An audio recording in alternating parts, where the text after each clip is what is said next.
sang that. It's beautiful. Let me mention something to you before we get into the heart of the sermon. It's just going to be 3 weeks and a few days until we will observe Ash Wednesday. We'll have a special service here in the sanctuary. We're going to have an Ash Wednesday meal. It will be a light meal, but we'll have that together downstairs. We will try to minimize our discussions, etc. We'll come upstairs as quietly as we can. We will have that very special service. But here's the point that I want to make at this time. We talk a lot about giving something up for Lent, but I want you to be thinking through the coming weeks about that. I want you to be thinking about your Lenten observance. How are you going to observe Lent during that period that is set aside? I don't ever like, as a preacher, pastor, to prescribe what a person should do. I think you should be led of the Lord in that. There are some people who, during that time, they will give up certain things. And they forget why they give it up sometimes. We give things up not to just say, I'll have no Diet Cokes during this time, no country ham, whatever. That we give it up to focus our attention more and more on Christ and what He did for us, what we talk about during the Easter time. And that might be something that you choose to do during the Lenten observance. But you could also consider doing something, not necessarily giving up something, but doing something during the Lenten season that is out of the ordinary for you. Now, just to give you an example or two, you might say during that Lenten time, I'm going to write an encouraging note, just a handwritten note, few lines every day during the Lenten season.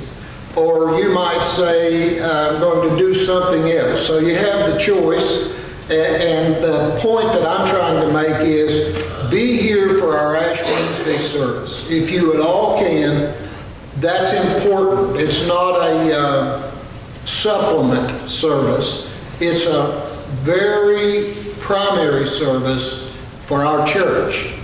And also be thinking, don't just decide at the last minute, be thinking of something you would like to give up because you think that would draw your attention closer to Christ, or something that you would like to do that's out of the ordinary during that period. So I want us to be preparing for this. I don't want us to get caught like we did the last time. This is all on me, but the last Ash Wednesday service, we had no ashes. And I didn't even check on that until like the day before. And I called 2 or 3 churches to see if they would help us out. And they couldn't. And then I called our neighbor, First Methodist Church across the street, and they did help us out, although the pastor put me through kind of a hard time to get to that point. I called all the Christian bookstores, etc. We didn't have them, but we are well prepared. We have been for a year, thanks to our brother Nathan. It's all in hand. And so we don't want to wait till the last minute to get ashes. We don't want to wait till the last minute to prepare. We want to be praying about it and thinking about it. I was a young minister. I had studied counseling, etc. in college. I had gone through pastoral care in the seminary, and I was serving a very large church. And here I am. I'm a hick from eastern Kentucky, had grown up in a little old bitty block building church, and by that time I'd pastored a little church, and I didn't have a whole lot of experience. And I got there and they told me that Thursday was my day to do hospital visitation. And so they gave me a list of people people that needed to be seen that day in the hospital. And I didn't know any of these people. I had never gone out to hospital visitation like this before, been in hospitals, but never done a legitimate pastoral care hospital visitation. And I was trying to remember from my teaching and training, how do you do this, what do you do, what do you say, etc. And one of the lists on the paper was Frank Flynn. And they told me about Frank Flynn. He was one of the most renowned attorneys in the state of Tennessee. He had served as the president of the Tennessee Bar Association on numerous occasions.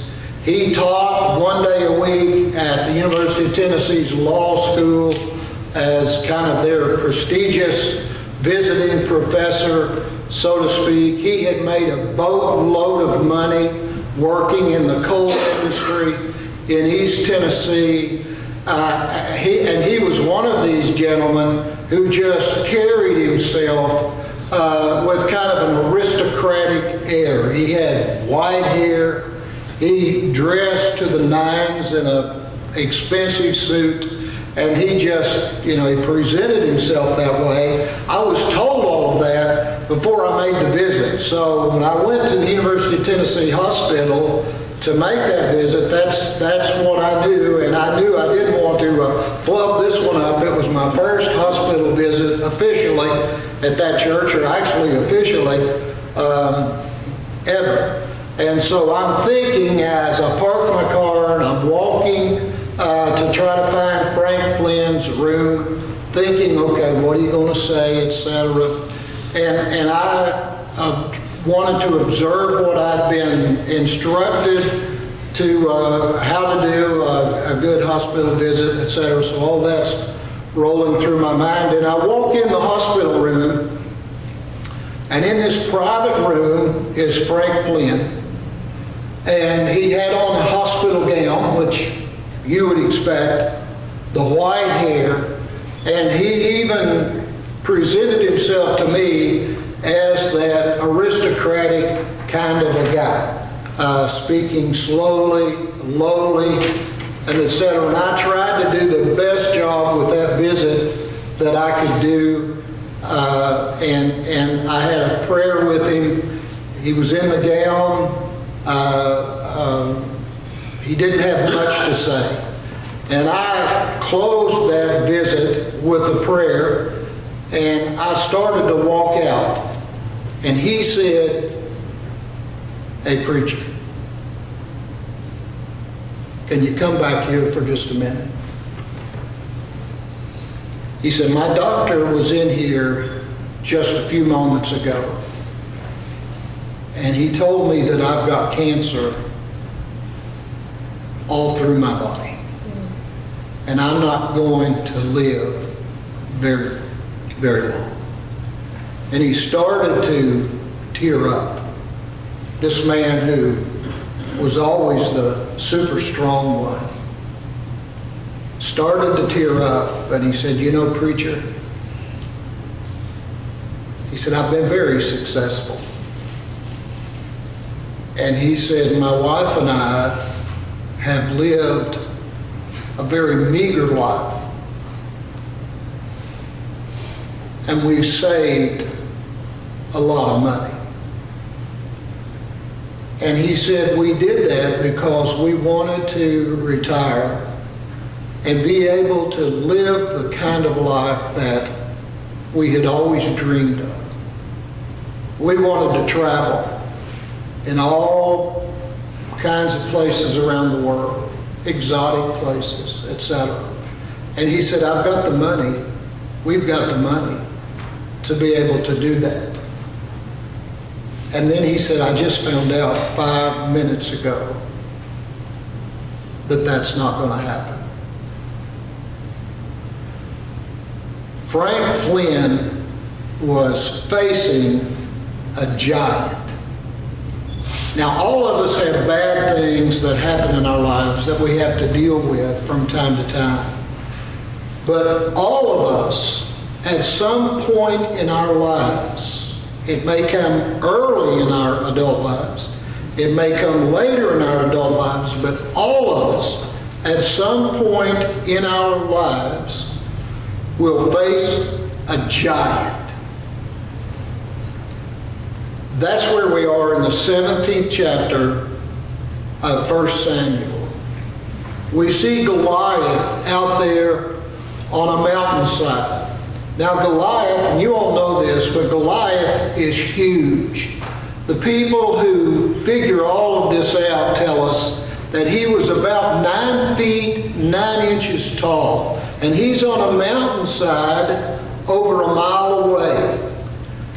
And the Jewish army, the Hebrew army, they're over on another mountainside. And Goliath is over there. Not only is he huge, but he is wearing lots of armament. He's wearing a bronze helmet. He's wearing a coat of mail, they called it.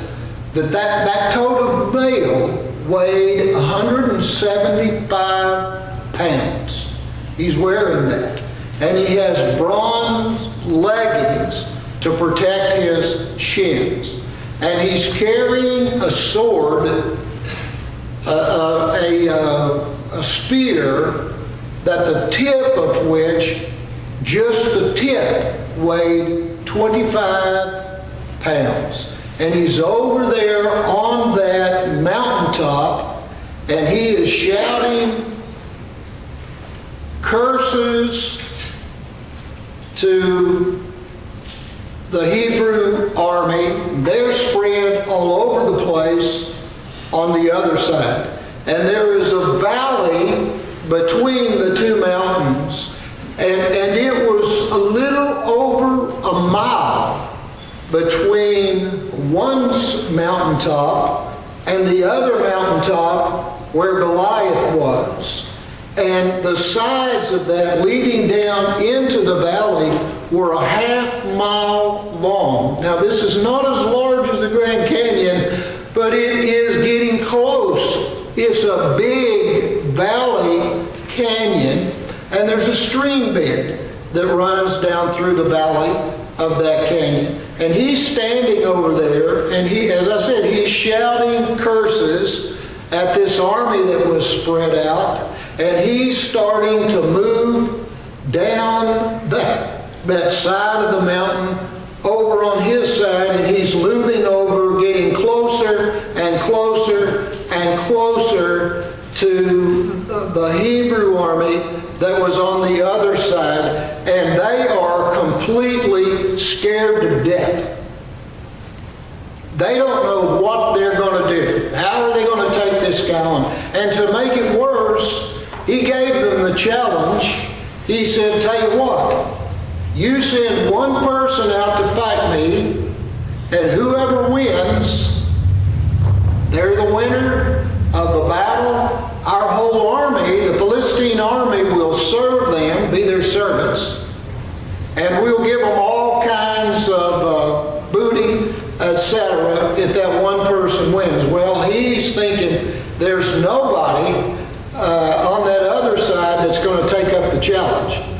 I will say, though, I thought it would be great if we could do that, like in the Civil War. What if they got to that first battle in the Civil War, and one of the soldiers was just taking on one of the other soldiers? Whoever wins, that's the end of the Civil War. That might be something to think about. But that's where we are, and he's calling them out during this time. If you look in the 8th verse of the 17th chapter, you'll find that, it says in the 8th verse, he stood and shouted to the ranks of Israel, why have you come out to draw up for a battle? Am I not a Philistine? Are you not servants of Saul? Choose a man for yourselves and let him come down to me. But if you slip down and look in the 25th verse of the 17th chapter, it says, and the men of Israel said, have you seen this man who has come up? He's not only gone down the side over off the mountain where he was, he's not only gone down there, he's come across the stream bed, and now we're reading he's coming up on the side of Israel. Surely he's come up to defy Israel, and the king will enrich the man who kills him with great riches, and will give him his daughter. By the way, his daughter wasn't much, okay? This was Saul's daughter. We find out later in Scripture she probably wasn't a great prize, but who knew? You know, nobody knew that. At the time, they didn't say that part in fine print across, or maybe David was just one part of this deal, not the whole deal, when they got to it, and will make his father's house free in Israel. You don't have to pay taxes. Wouldn't that be great? You wouldn't have to pay taxes again in Israel. That's what they're calling out, and that's what they're looking for.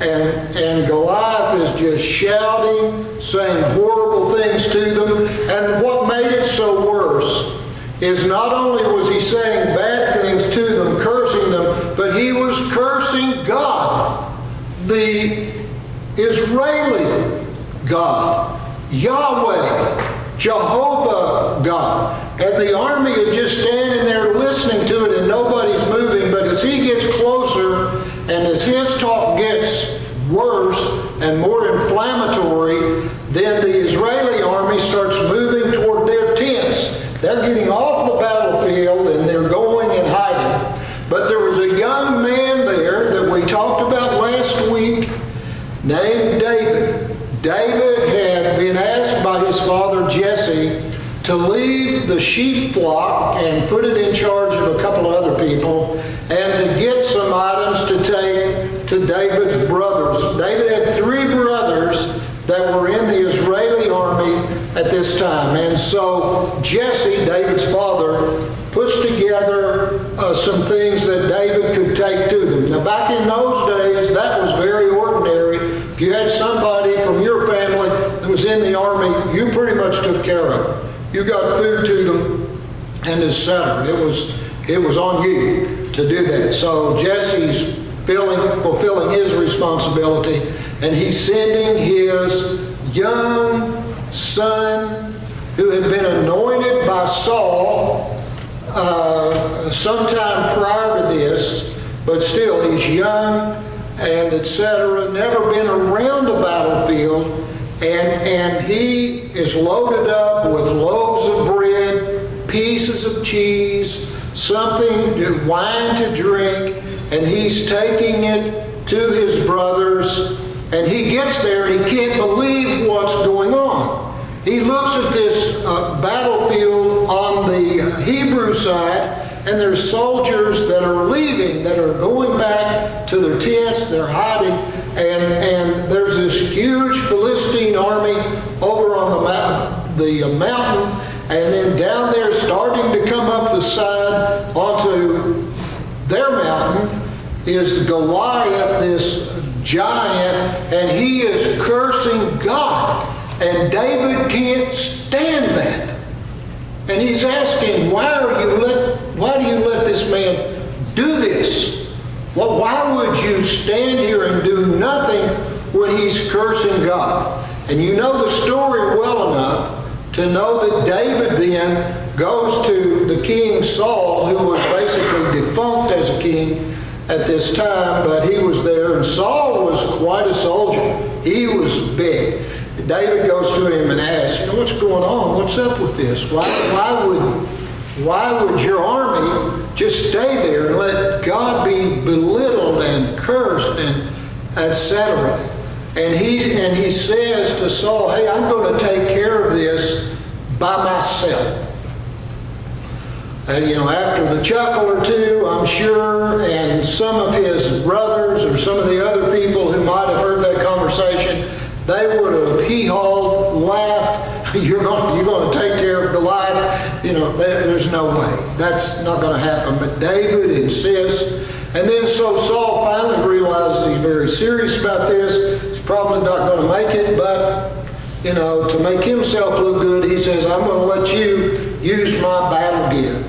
And he starts putting on David these armaments that were so big and so heavy that David couldn't even walk when those were on him. He said, I'm not going to take any of that. And the bottom line is, he says, all I need is this.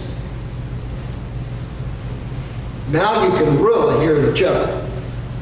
This slingshot's all I need.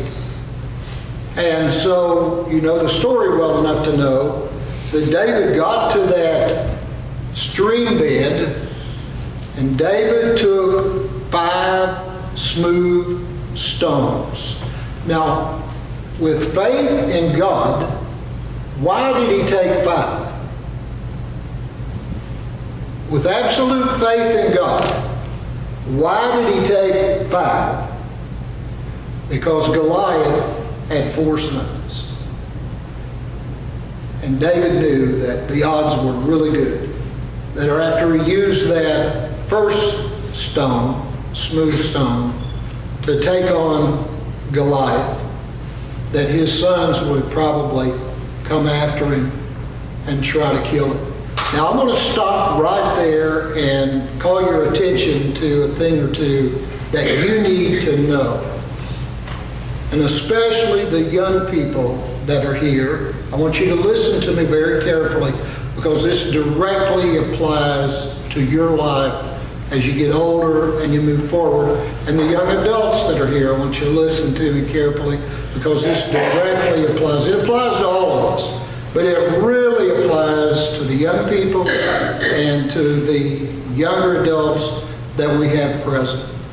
I want you to notice that a huge part of what enabled David to move forward one-on-one, mano a mano with Goliath.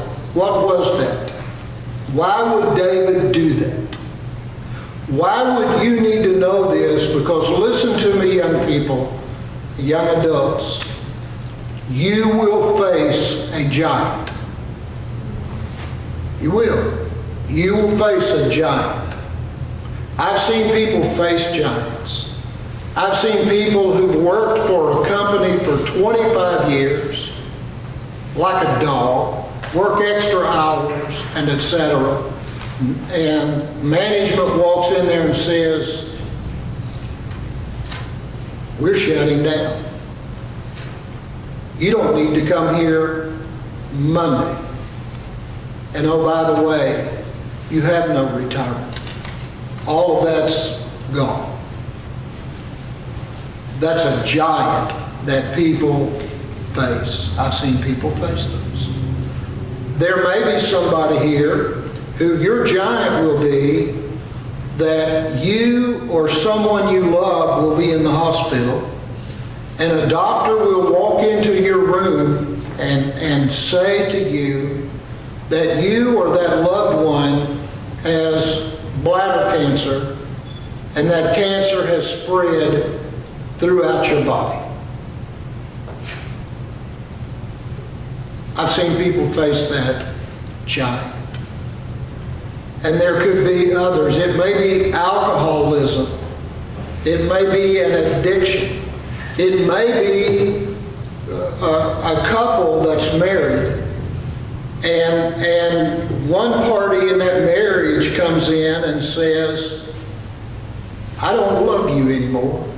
I don't ever want to see you again. I'm out of this marriage. When you thought that you were going to live in fairyland all the rest of your life, and it just falls apart that fast. Now, I could take more time, but I don't need to. But understand me, especially young people and young adults, you will face a giant in your life. I'm not just talking about little bumps in the road. We all face bumps in the road as we go along in life, but I'm talking about a life-changing, life-altering giant. You will face it, and so how will you handle that? You could put your head under your pillow and never want to look out again. You could deny it. That's not going to help, but it might last for a few hours anyway. How will you face it? Get ready, because you will face it. You will face a giant in your lifetime. I know people that have faced 2 or 3 giants in their lifetime, but you will face a giant in your life. Look to David. I want you to see David. You know what what gave him the ability to go face Goliath? It's because he had faced other giants.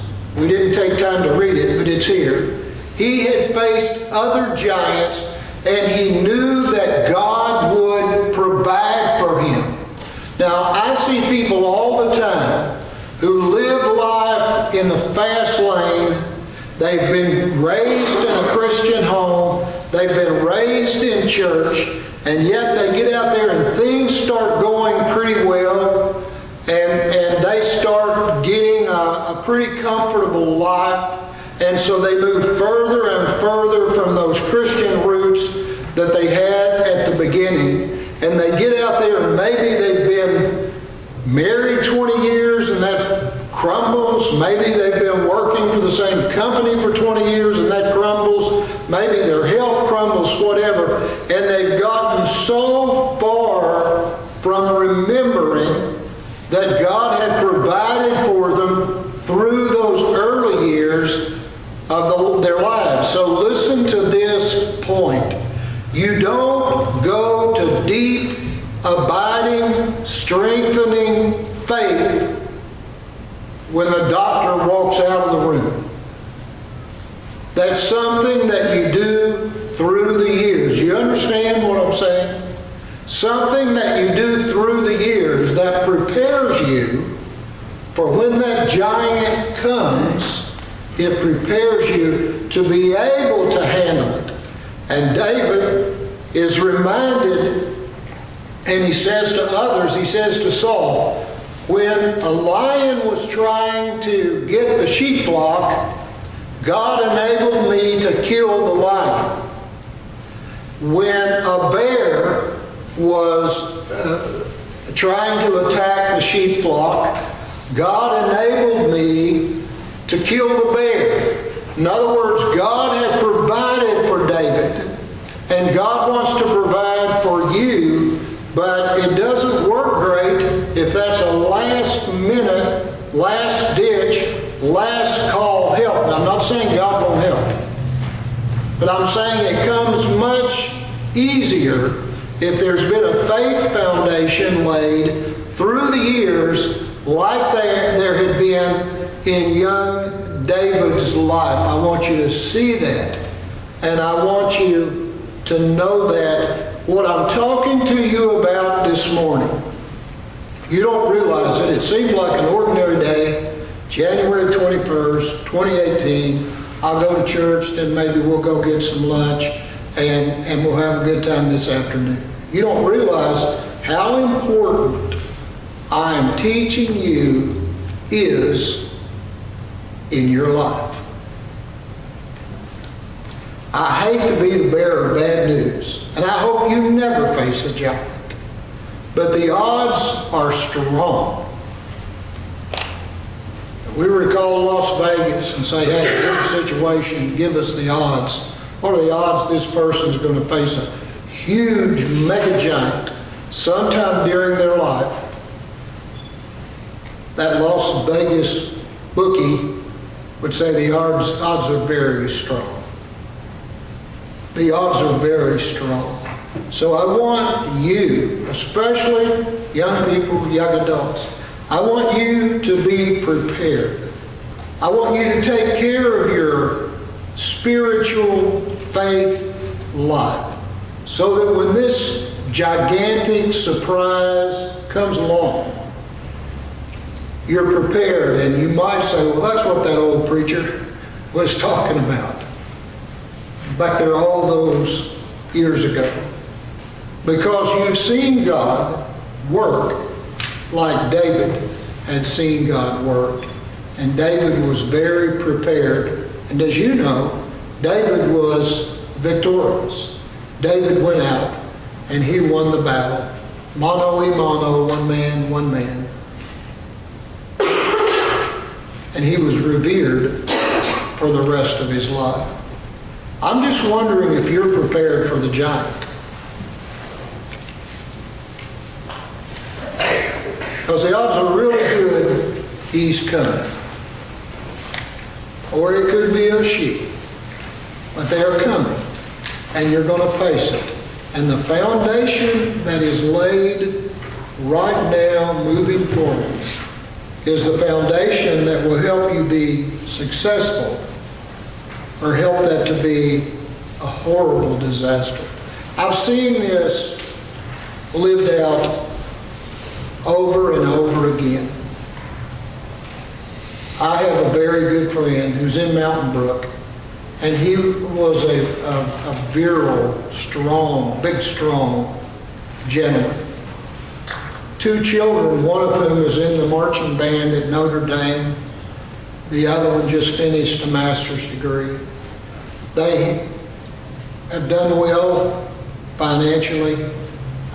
He was able to buy season tickets to the Chicago Cubs. They were planning to go up there and see some games and sell the rest of the tickets.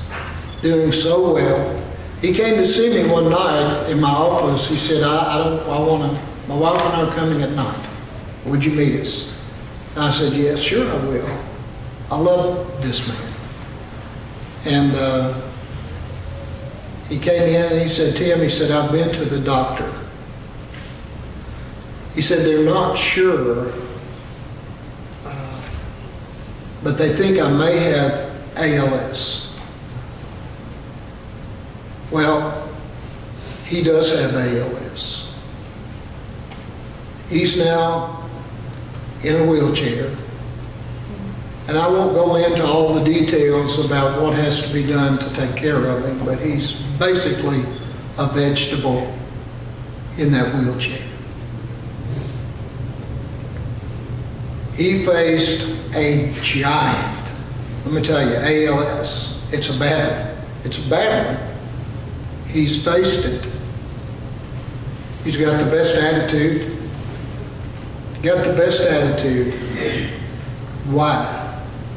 Because he knows God. And he knows what God has done for him in his past. And he knows that God is providing for him and will take care of him in the future. You go to see him, he'll cheer you up. That's the kind of person that he is. That's the difference. There's been I know his foundation. There was a foundation laid for him all through his young adult life, his childhood, up through his adult life. It's a solid foundation of faith that allows him to face that giant and to be victorious. He's victorious. He won't live through the ALS. He probably won't live for the next 6 months. But he is victorious because of that faith foundation. Are you there? Are you there? Do you have that foundation? I want you to have it, and particularly our young people and our young adults. You don't start working on this foundation when the doctor says you've got ALS. You start working on this foundation right now.